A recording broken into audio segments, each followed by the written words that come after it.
एक आम इंसान की कीमत आज के दिन में क्या है? ये सवाल इसलिए ज़रूरी है क्योंकि कहाँ तो एक आम इंसान सारा दिन मेहनत करके अपने 2 वक्त की रोटी का इंतज़ाम करता है और वहीं कहीं गलती से घूमते फिरते यदि उसके साथ किसी तरह का विवाद हो जाता है किसी से और इसको लेकर यदि बात कहीं कोर्ट तक आ पहुँचे तो क्या उम्मीद करी जाए?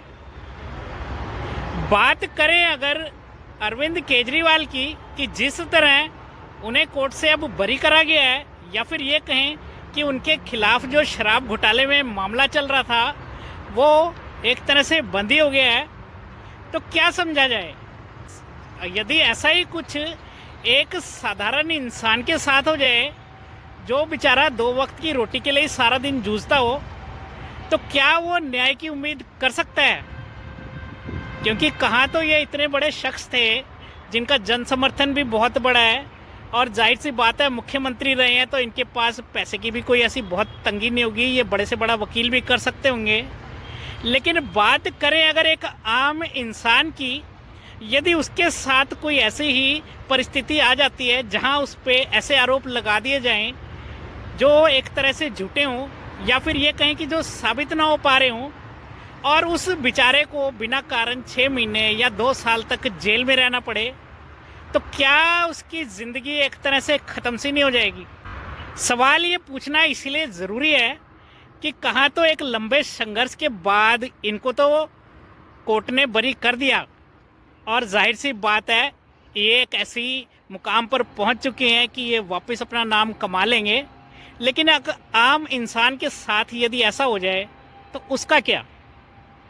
क्या जवाबदेही है उन अधिकारियों की जिन्होंने ऐसे आरोप लगाए और कोर्ट के बार बार कहने के बाद भी वो 10 से मस नहीं हुए, जैसे कि उनके हाथ तो पता नहीं कौन सा